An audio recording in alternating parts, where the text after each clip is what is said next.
Business sector इनको goods और service देते हैं और उतने ही गुड्स और सर्विस देते हैं जितना कि ये कंज्यूमर एक्सपेंडिचर करते हैं। फिर ये जो खर्च करते हैं ये कहां से लाते हैं?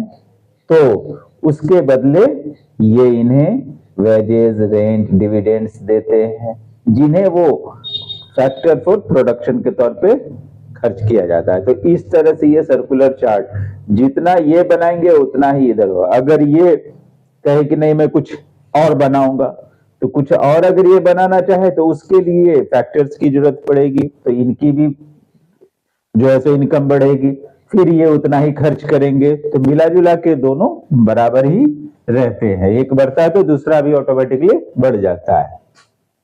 अब है एक्सपेंडिचर मेथड में क्या करते हैं, इसमें जितने भी तरह के एक्सपेंडिचर हुए हैं हर फील्ड से, हर सेक्टर से, उन सब का सम निकाल लिया जाता है। Expenditure method, since income from production are earned only because somebody has spent money on the goods.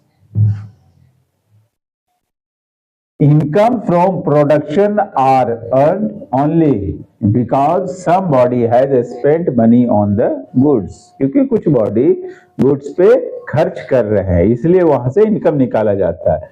अब ये है कि ये कितने तरह के खर्च है, क्या है, नहीं है, तो वो अब हम देखते हैं एक्सपेंडिचर मेथड में सब तरह के एक्सपेंडिचर का सम लिया जाता है, चाहे वो टोटल कंजप्शन एक्सपेंडिचर हो, चाहे वो इन्वेस्टमेंट एक्सपेंडिचर हो, चाहे वो गवर्नमेंट एक्सपेंडिचर हो या एक्सपोर्ट एक्सपेंडिचर हो, तो इनका सम जो है वो होता है जीडीपी। जैसे यहां से कंजम्पशन के लिए, इन्वेस्टमेंट के लिए है जी, गवर्नमेंट एक्सपेंडिचर के लिए है, और ये इंपोर्ट एक्सपोर्ट का डिफरेंस जो है वो नेट एक्सपोर्ट के लिए है।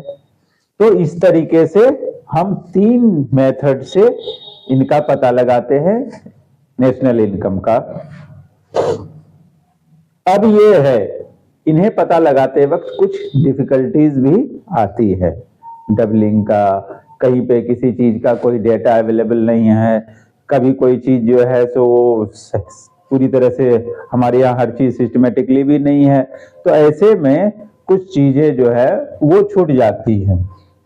डिफिकल्टीज इनमें 2 टाइप से बांट दिया गया है, कंसेप्चुअल और प्रैक्टिकल। कंसेप्चुअल में जैसे डिटर्मिनेशन ऑफ इंटरमीडिएट एंड